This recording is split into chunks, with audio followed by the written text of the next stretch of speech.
In this video, I'm going to show you how to merge all 4 lab sections of your Chem 160X course into a single Canvas course so that you only have one Canvas course for all of your students. And that will make things much easier administratively for you. The first thing that you want to do is make one of your sections, one of your 4 sections, easy to find. And hopefully you saw the last video, you watched the last video on how to rename a course. That makes this process easier because now having a name for one of your sections will make it easier to find that section. And so this is going to be my parent course here, the one that I renamed. You'll see that it's now 11 a.m. I went in and changed that because I named it to the wrong time earlier, but I just used the same process to do that. So basically the process is going to involve going to these other 3 courses, this one, and this one, which are for the other 3 lab sections.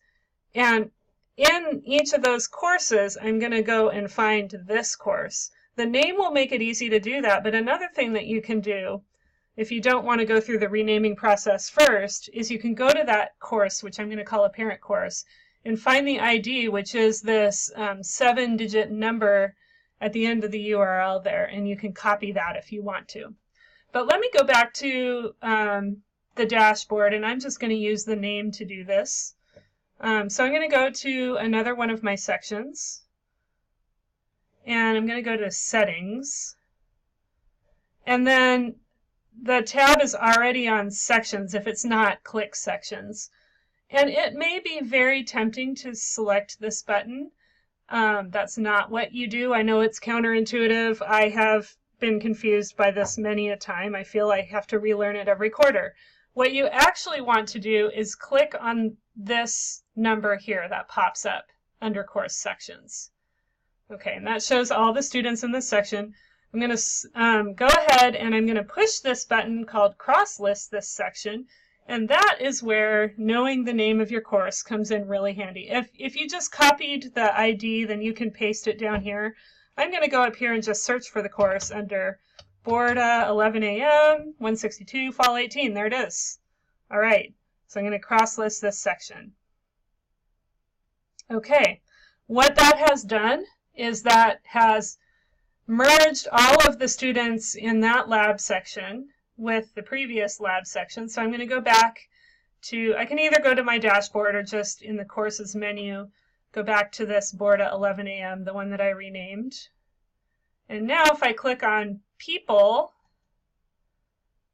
I see that there should be close to 48 people instead of 24 people, okay? And so that's a good test that my merging or my cross-listing worked. Also, you can see 2 different numbers here. Those are the 2 different codes from the 2 different sections. So I now have half of my students in this one course. I want all of them. And so I'm just going to do the same thing over again, twice more with the other 2 sections.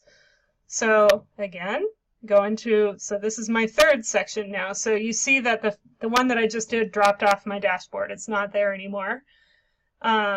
Go to Settings, Sections, and then click that number and cross list. Going to find my course.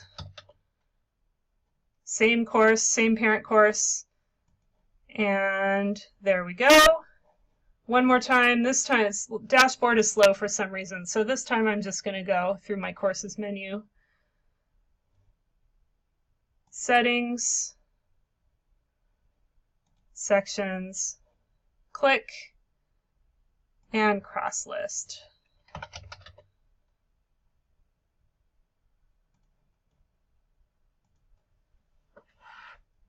Okay, so now what you should have is in this one course, if you go to People,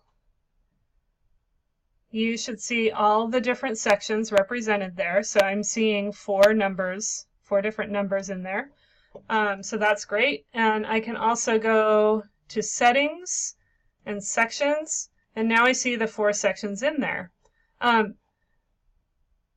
So this will make the administration of your class a lot easier. And when it comes to adding assignments, even though all of your students are in this one course, you still have the ability to make different deadlines for different sections.